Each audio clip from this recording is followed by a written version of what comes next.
أعوذ بالله السميع العليم من الشيطان الرجيم من همزه ونفخه ونفسه إلا تنصروا فقد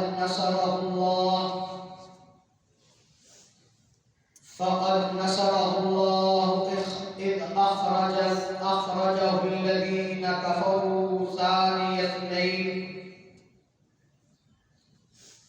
إذ هما في الغار إذ يقول لصاحبه لا تحزن إن الله معنا فأنزل الله سكينته عليه وأيده بجنود لم تروها وجعل كلمة الذين كفروا السفلى وكلمة الله هي العليا والله عزيز حكيم. حضرات، اس دنیا میں اللہ تعالی نے جو سسٹم اور جو نظام قائم کیا ہے، اس نظام اور سسٹم میں اللہ تعالی نے سکون، اطمینان پوری طرح نہیں رکھا تاکہ انسان جنت کے اطمینان کو بھول کر اسی دنیا کے ساتھ دل نہ لگا لے. اس لیے ہم دیکھتے ہیں کہ اس دنیا میں ہر شخص کسی نہ کسی حوالے سے پریشان ہے.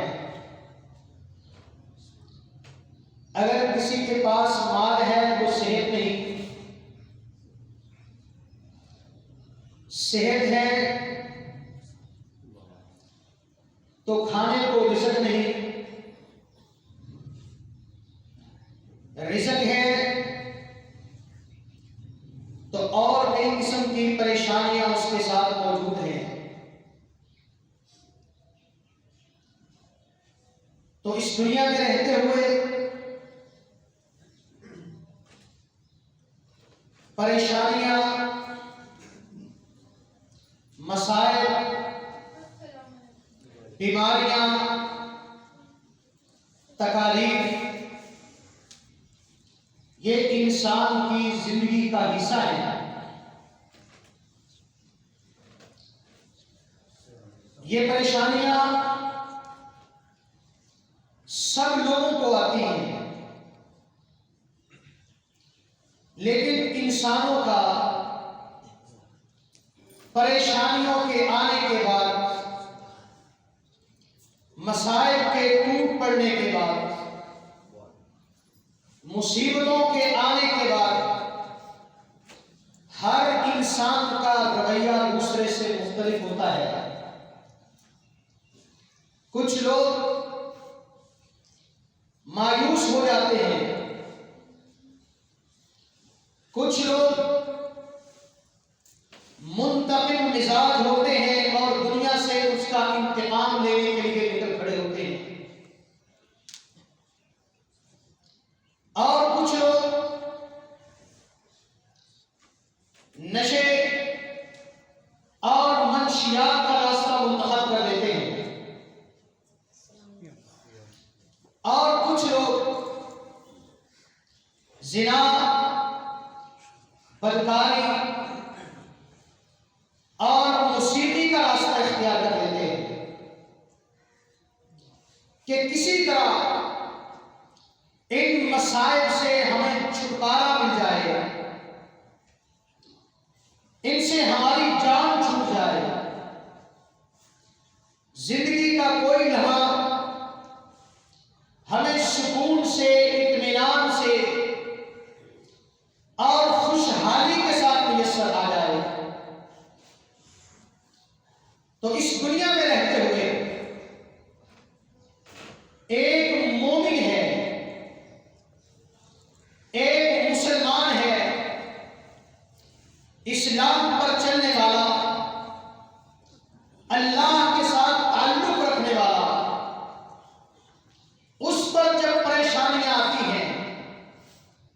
تو وہ نہ تو لوگوں سے اس کا انتقام لیتا ہے، نہ مایوس ہو کر ڈرگس اور منشیات کی اتھاہ غار میں غرق ہو جاتا ہے،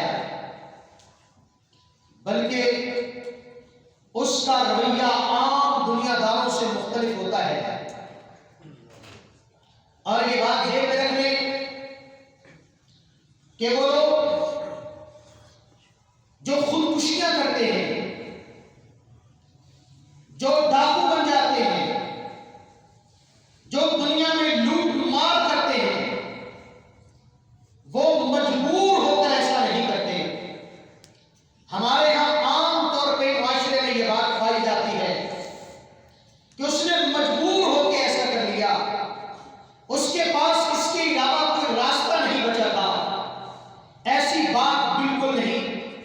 اگر ایسا ہوتا تو آج خودکشیاں سب سے زیادہ مسلمانوں میں ہوتی، خودکشیاں سب سے زیادہ گناہوں میں ہوتی، لیکن ہم دیکھتے ہیں کہ سب سے زیادہ خودکشی کی ریشو ان ملکوں میں ہے جہاں پر پیسہ سب سے زیادہ ہے، جہاں پر دولت وافر ہے، وسائل بے تحاشا ہیں، وہاں پر خودکشیاں عام ہیں، وہاں پر زناکاری عام ہے، ریپ کے کیسز عام ہیں۔ اس کا مطلب یہ ہے کہ اس کا تعلق حالات کے ساتھ نہیں ہے، انسان کے اپنے ایمان کے ساتھ ہے کہ ایمان موجود ہو تو ایمان وہ چیز ہے جو انسان کو ان چیزوں سے بچاتا ہے۔ بہت سال پہلے کی بات ہے، امریکہ میں چند منٹس کے لیے بجلی گئی، بریک ڈاؤن ہوا، تو ان چند منٹوں میں کتنے لوگ قتل ہوئے، کتنی دکانوں پر ڈاکہ ڈالا گیا، رات چلتی کتنی عورتوں کو ریپ کیا گیا۔ لیکن یہ اسلام ہے، اور آج میں فخر سے کہتا ہوں کہ مسلمانوں سے زیادہ کوئی معاشرہ مہذب معاشرہ نہیں ہے۔ اسلام صرف اس قدر ہے کہ ہم اسلام کا نام لیتے ہیں، اسلام کے ساتھ ہمارا معمولی سا کمزور سا ایک تعلق موجود ہے کہ ہم اپنی نسبت اسلام سے کرتے ہیں۔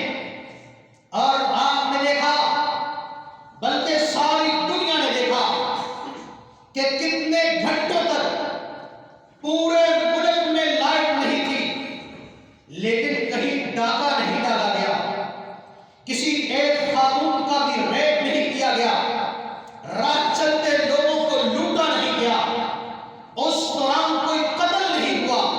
تو یہ ساری وجہ یہ ہے کہ ہمارا اس دین سے تعلق ہے جس کو اسلام کہا جاتا ہے۔ اسلام سلامتی کا دین ہے، امن کا دین ہے۔ اسلام انسانوں کو سکون دیتا ہے، اطمینان دیتا ہے۔ جب انسان پر کوئی مصیبت آتی ہے، کوئی پریشانی آتی ہے، تو انسان کے دل میں یہ بات اٹھتی ہے، کاش آج کسی بڑی ذات کے ساتھ میرا تعلق ہوتا، میں اس کو فون کرتا وہ میرے کام آتے، کسی افسر سے تعلق ہوتا، آج وہ میرا تعاون کرتا، حکومت کے کسی بڑے وزیر سے میرا تعلق ہوتا، وہ مجھے مصیبت سے نکال لیتا۔ جب مومن کا تعلق خالق کائنات سے ہوتا ہے تو پھر وہ کبھی مایوس نہیں ہوا کرتا۔ اور اس وقت جب انسان کے لیے مسائل اور پریشانیوں سے نکلنے کے لیے، مصیبتوں سے چھٹکارے کے لیے کوئی ایک بھی ظاہری وسیلہ نہیں ہوتا، انسان تب بھی پریشان نہیں ہوتا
یہ ایمان ہے. ابو بکر صدیق نبی سے کم ایمان تھا، اس لیے پریشان ہے. یقین ہے لیکن انسان ہونے کے ناطے دل میں ایک خوف بھی ہے. تو کہا لا تحزن. اور یہاں پر بعض علماء نے ایک بڑا زبردست نکتہ لکھا. کہا ایک خوف ہوتا ہے اور ایک حزن ہوتا ہے. خوف وہ ہوتا ہے جو انسان کے اپنے متعلق ہو کہ آدمی کسی چیز سے ڈر جائے. حضرت موسیٰ علیہ السلام کو جب اللہ تعالی نے فرمایا کہ موسیٰ اپنی لاٹھی پھینکو، موسیٰ علیہ السلام نے اپنی لاٹھی پھینکی، وہ بہت بڑا اژدہا بن گیا.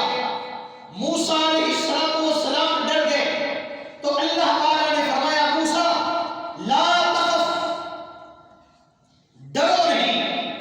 یہاں پر ڈر ہے، خوف ہے، یعنی اپنے بارے میں کہ یہ اژدہا کہیں مجھے نقصان نہ پہنچائے. لیکن یہاں پر یہ نہیں کہا کہ ابو بکر ڈرو نہیں، اس لیے کہ اللہ ہمارے ساتھ ہے. فرمایا لا تحزن، حزن نہ کرو. علماء نے لکھا خوف اپنے بارے میں ہوتا ہے، حزن دوسرے کے بارے میں ہوتا ہے. یعنی ابو بکر کو اپنا خوف نہ تھا، اپنا ڈر نہیں تھا. اپنی تو خواہش یہ تھی کہ اگر میں قربان بھی ہو جاؤں تو میری سعادت ہے کہ میں رسول اللہ پر قربان ہوا. ڈر یہ تھا کہ وہ امانت جو میں نے اپنے ذمے میں لی ہے کہیں اس امانت کو غضب نہ پہنچ جائے. اسی لیے جب مکہ سے باہر نکلے معلوم تھا کہ مکہ کے والے فوجی بڑے کمال کے ہیں، یہ ہمیں ڈھونڈ لیں گے. ابو بکر صدیق رضی اللہ تعالیٰ عنہ نے نبی صلی اللہ علیہ وسلم کو اپنے کندھوں پر بٹھا لیا، اس لیے کہ آپ کے پاؤں کے نشان غائب ہو گئے. وہ لوگ یہاں پر پہنچیں گے، جب آپ کے پاؤں کے نشان آگے نہیں پائیں گے تو ہمارا پیچھا نہیں کریں گے. اور جب غار پر پہنچے کہا آقا آپ یہاں پر ٹھہریے، میں غار کا جائزہ لیتا ہوں. اپنا کپڑا اتارا، غار کی صفائی کی، اور جہاں پر بھی جانوروں کی بلیں تھی اپنے کپڑے کے ساتھ ان سوراخوں کو بند کیا، اور ایک بل رہ گئی اس پر اپنا پاؤں رکھا اور کہا آقا اب تشریف لائیے.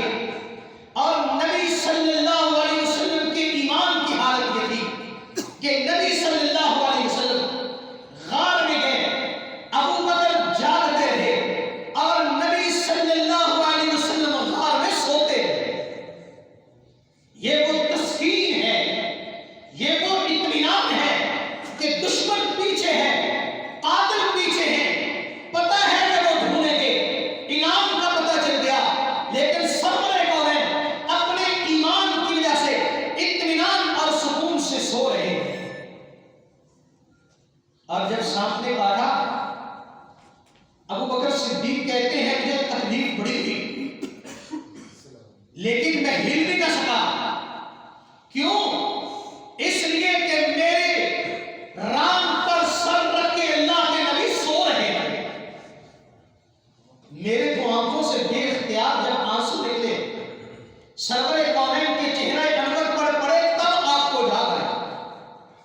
اور جب آپ غار سے 3 دن کے بعد غار سے نکلے، مدینہ کے راستے پر چل پڑے، سراقہ بن مالک اپنی قوم کا سردار، اسے خبر ملی، وہ اپنے ہتھیار لے کر پیچھے چلا. اس کا بیان ہے رضی اللہ تعالیٰ عنہ بعد میں مسلمان ہوئے. کہا جب میں پیچھے جا رہا تھا ابو بکر صدیق بار بار پلٹ کے دیکھتے تھے کہ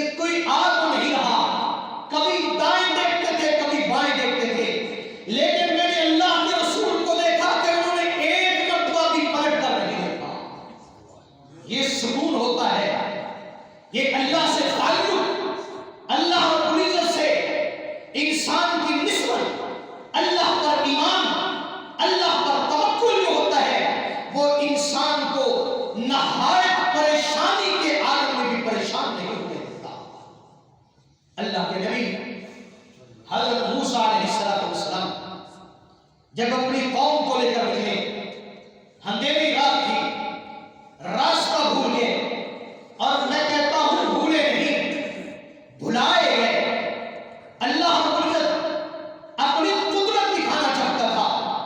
اس طرف اگر سیدھے راستے پر چلتے فرعون کو پکڑ لیتا، لوگوں کا لہو لہان ہوتا، قتل و غارت ہوتی، مسلمانوں کو قتل کیا جاتا۔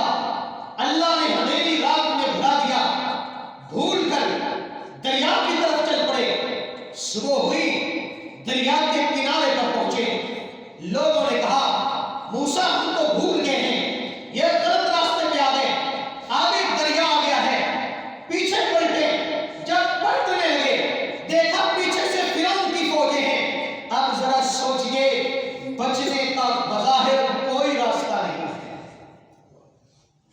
نہ دریا میں چھلانگ لگا کر خودکشی کر سکتے ہیں، اور یہ بیچارے فرعون کی فوجوں کا بھی مقابلہ نہیں کر سکتے۔ لوگوں نے کہا موسیٰ تو مارے گئے، فرمایا نہیں، ان معی ربی سیہدین، پریشانی کی بات نہیں، میرا رب میرے ساتھ ہے، وہ یہی سے مجھے راستہ دے گا، یہی سے راستہ دے گا۔ عزیزو، آج ہمیں پریشانی آتی ہے، ہم پریشان ہو جاتے ہیں، بیماری آتی ہے، بندہ پریشان ہو جاتا ہے کہ ڈاکٹروں نے جواب دے دیا ہے۔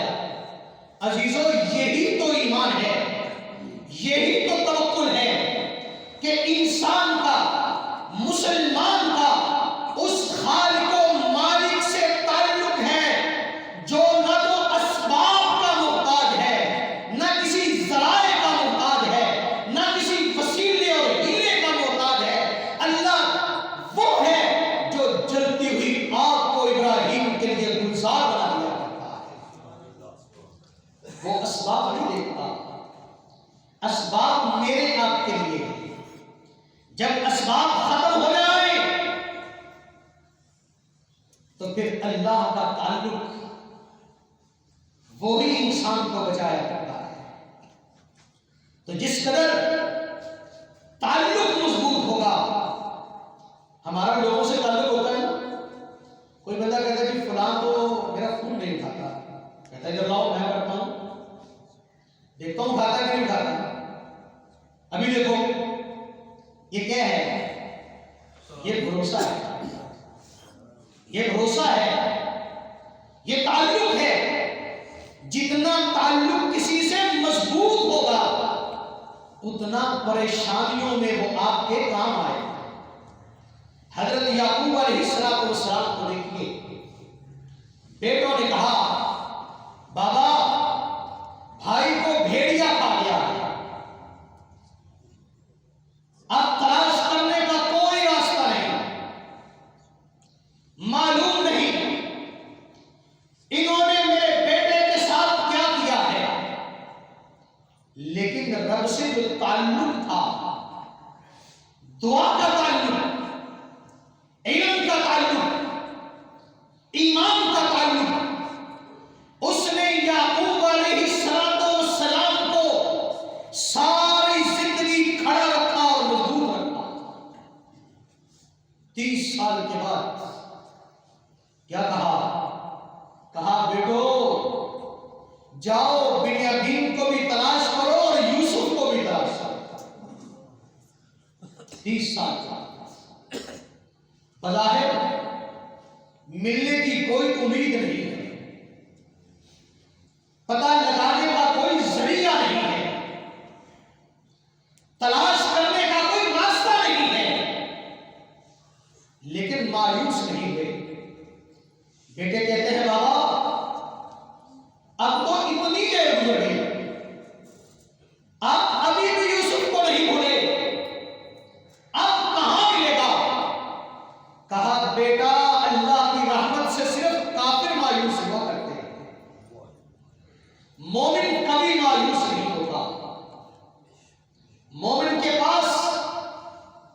ایک عام آدمی کے پاس اگر گھر میں ہتھیار ہو، گن ہو، اسلحہ ہو،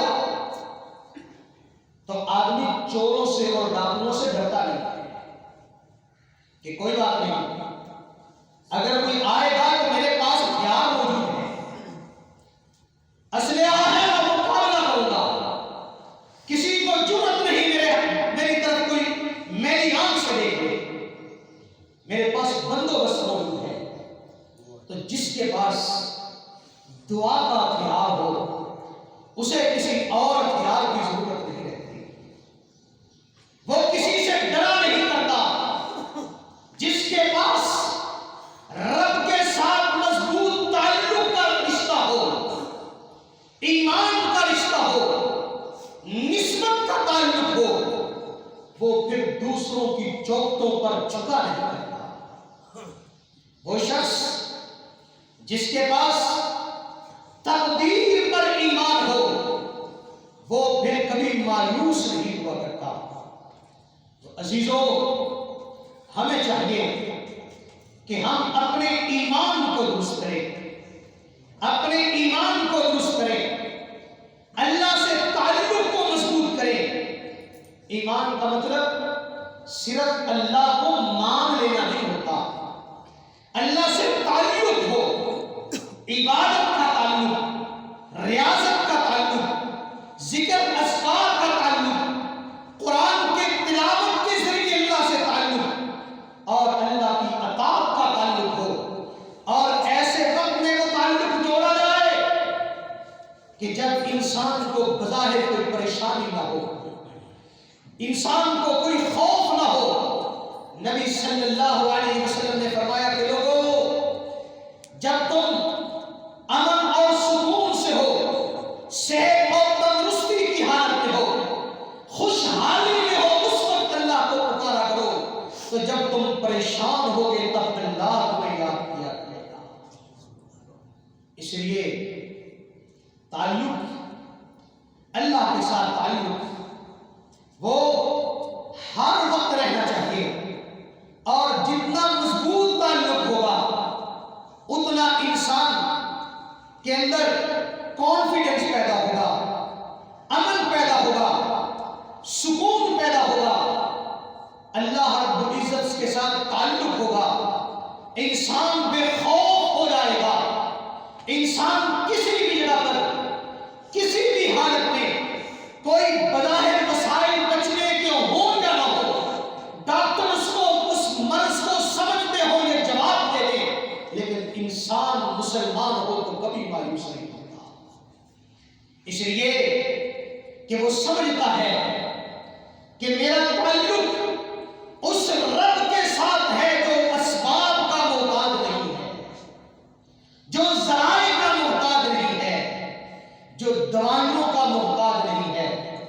آپ جائیے، جا کر جیلوں میں دیکھیے، جیلوں میں وہ لوگ پڑے ہیں جن کا ایمان کمزور تھا، چوری اور ڈاکہ زنی کرنے والے، وہ لوگ ہیں جن کا مسجد سے تعلق نہیں ہوتا، قاتل وہ لوگ ہوتے ہیں جو اللہ سے بچھڑا ہوتا ہے۔ آپ باغ خانے میں چلے جائیں، وہاں پر آپ کو کوئی نمازی نہیں ملے گا، آپ ہسپتالوں میں چلے جائیں، آپ کو اللہ کو یاد کرنے والے کسی موذی مرض میں مبتلا نہ ملے گا۔ اگر کبھی مسلمان پر تکلیف آتی ہے، غم کے پہاڑ ٹوٹتے ہیں، اسے قرآن یاد آتا ہے، قرآن کہتا ہے لا تحزن ان اللہ معنا، بندے ڈرو نہیں، گھبراؤ نہیں، غم زدہ نہ ہو، اللہ ہمارے ساتھ ہے۔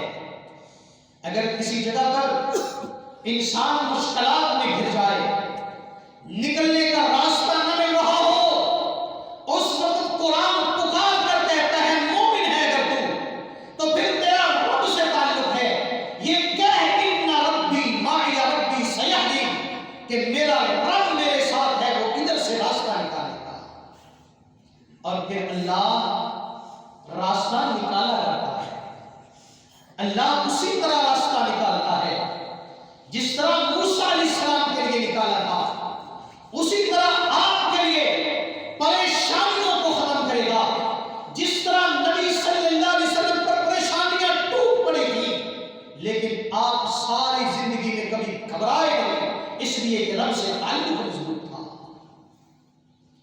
قرآن مجید کہتا ہے فلا تهنوا ولا تحزنوا وانتم الاعلون ان کنتم مؤمنین، اگر تم مومن ہو تو پھر تمہیں سست نہیں پڑنا چاہیے، تمہیں گھبرانا نہیں چاہیے، تمہیں غمزدہ نہیں ہونا چاہیے، تمہارا رب اعلان کرتا ہے وانتم الاعلون کہ تم ہی سربلند ہوگے۔ اللہ کا تم سے وعدہ ہے کہ تم سربلند ہوگے، تم کامیاب ہوگے، تم شکست دو گے، تم فاتح ہوگے، لیکن شرط یہ ہے ان کنتم مؤمنین، اگر تم مومن بن جاؤ، اللہ سے تعلق مضبوط ہو جائے، اللہ سے تعلق جڑ جائے۔ اگر تعلق کمزور ہوگا تو پھر یہ ایمان، یہ ٹوٹا پھوٹا، یہ نقلی، یہ مصنوعی ایمان فائدہ نہیں دیتا۔ دوائی اصلی ہو تو فائدہ دیتی ہے، خوشبو اصلی ہو تو اس سے خوشبو آتی ہے، چیزیں اصلی ہو کارآمد ہوتی ہیں۔ ایمان بھی اصلی ہو، اور اصلی ایمان وہ ہے جس کے ایمان ہونے کی گواہی رب کا قرآن دیتا ہو اور محمد رسول اللہ کا فرمان دیتا ہو۔ ایمان وہ نہیں جس کو میں ایمان سمجھتا پھرتا ہوں، ایمان وہ نہیں جو مجھے رب کی آواز، اللہ کی صدا پر بھی مجھے گھر سے نہیں اٹھاتا، ایمان وہ نہیں جو گرم بستر سے مجھے نکال نہیں سکتا، رب کے گھر تک لا نہیں سکتا، وہ زمین سے آپ کی صدائے آسمان تک لے جا بھی نہیں سکتا۔ ایمان کو مضبوط کرو۔ اللہ تعالیٰ فرماتا ہے وَإِن تَصْبِرُوا وَتَتَّقُوا لَا يَضُرُّكُمْ كَيْدُهُمْ شَيْئًا۔ اور میرے مومن بندو، اگر تم ڈٹے رہو، صبر کرو اور مجھ سے ڈرتے رہو، تمہارے اندر ایمان کامل ہو، تقوی مکمل ہو، متقی بن جاؤ، لا یضرکم کیدہم شیئا، ساری دنیا کی سازشیں، سارے ملکوں کی تدبیریں، ساری طاقتیں تمہارے خلاف ہو جائیں، تمہارا بال بھی بیگا نہیں کر سکتی، لیکن شرط یہ ہے تمہارے اندر صبر بھی ہو، تقوی بھی ہو، توکل بھی ہو، ایمان ہو، رب پہ مضبوط تعلق اور بھروسہ ہو، تو پھر دنیا کی کوئی طاقت آپ کا بال نہیں بگاڑ سکتی۔ ہم پریشان ہوتے ہیں اور پریشانی میں قرآن ہمیں کہتا ہے، قرآن آواز دیتا ہے الیس اللہ بکاف عبدا، او بندے کیا تجھے تیرا رب کافی نہیں ہے؟ کیا تیرا رب تجھے کافی نہیں کہ تو درباروں اور مزاروں پر جاتا ہے اور وہاں پر جا کر بھیک مانگتا ہے؟ کیا تیرا رب کافی نہیں کہ تو تویز لیتا ہے اور الٹے سینے دم کرواتا ہے؟ کیا تیرا رب کافی نہیں کہ تو اولاد کے لیے خیر اللہ کے دروازے جا کر کھٹکھٹاتا ہے، اور یہ تو کام اس لیے کر رہا ہے کہ تم نے رب کا دروازہ چھوڑ دیا ہے؟ اور رب کے دروازے پر، تو اگر رب کے دروازے پر آتے ہیں تو رب کہتا ہے الیس اللہ بکاف عبدا، کہ تمہارا رب اپنے بندوں کو کافی ہے۔ فرمایا من یجیب المضطر اذا دعاہ ویکشف السوء، وہ کون ہے جو مضطر کی دعا قبول کرتا ہے؟ امام ابن اسیر نے لکھا کہ ایک شخص کو ایک ڈاکو جنگل میں لے گیا، اس کو قتل کرنے لگا۔ اس نے کہا میرا سامان لے لو، مجھے قتل نہ کرو۔ کہا سامان تو ہے ہی میرا، اگر تجھے چھوڑ دوں گا تو میرا راز فاش ہو جائے گا، میں پکڑا جاؤں گا، تجھے نہیں چھوڑوں گا، تجھے قتل بھی کروں گا، تیرا مال بھی لوٹوں گا۔ اس نے کہا ٹھیک ہے، بس اتنی مہلت دے دو کہ میں 2 رکعت نماز پڑھ لوں۔ اس نے کہا نماز جتنی مرضی پڑھ لو، اب اس جنگل سے تم بھاگ نہیں سکتے ہو۔ اس بندے نے نماز پڑھی اور اس پر خوف اتنا طاری تھا کہ وہ دعا بھی نہ کر سکا۔ اس کی زبان پر خوف سے یہ آیت طاری ہو گئی، اَمَّن يُجِيبُ الْمُضْطَرَّ إِذَا دَعَاهُ وَيَكْشِفُ السُّوءَ۔ اللہ تیرے علاوہ کون ہے جو مضطر کی دعا قبول کرتا ہے اور پریشانیوں کو ہٹاتا ہے؟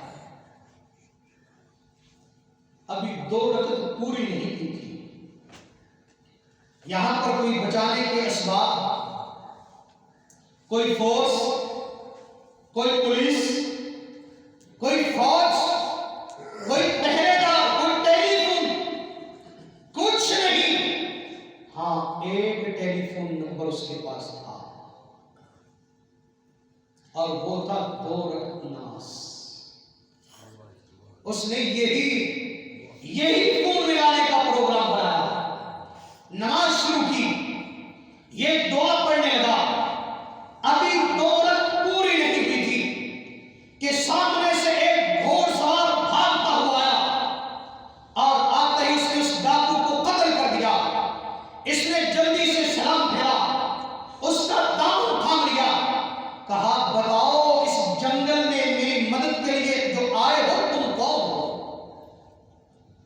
اس نے کہا تیرا کام ہو گیا ہے، مجھے چھوڑ۔ اس نے کہا نہیں میرے موصل، مجھے بتا تو صحیح تم ہو کون؟ کہا میں اسی رب کا بھیجا ہوا ہوں جس نے قرآن میں کہا ہے اَمَّن يُجِيبُ الْمُضْطَرَّ، جس کو تو یاد کر رہا تھا۔ ایران میں ایک بڑھیا، اس کی جھونپڑی بادشاہ کے محل کے پچھواڑے میں تھی۔ اب وہ کہیں جانے لگی، سفر پہ روانہ ہونے لگی۔ گھر میں اور کچھ نہیں تھا، صرف ایک مرغ تھا۔ کہتی ہے مالک اب یہ جھونپڑی اور یہ مرغ تیرے سپرد کر کے جا رہے ہیں، تیرے سپرد کر کے جا رہے ہیں۔ چلی گئی، واپس آئی تو بادشاہ نے محل کو وسیع کرنے کا پروگرام بنایا۔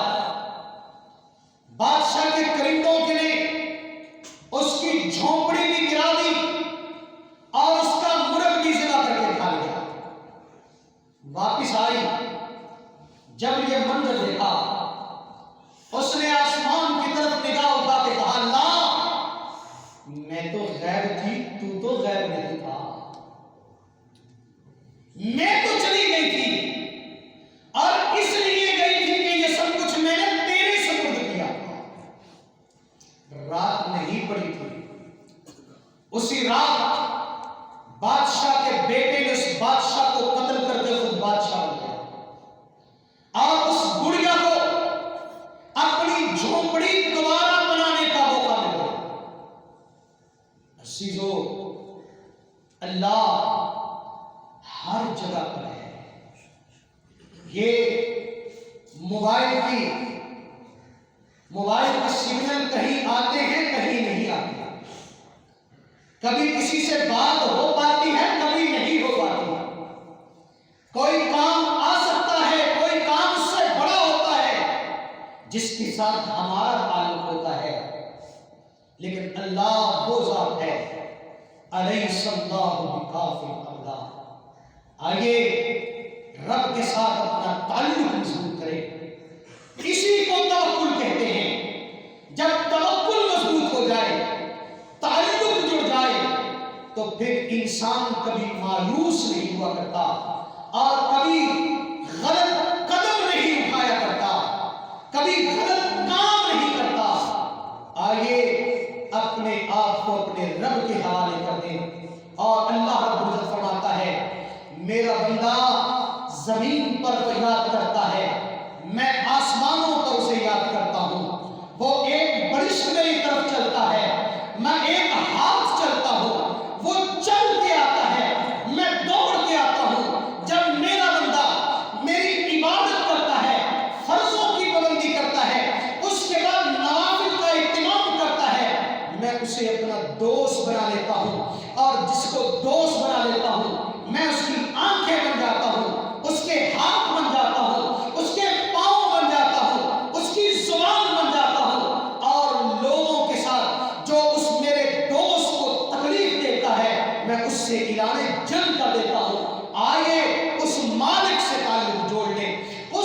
آپ کو تنہا نہیں چھوڑے گا.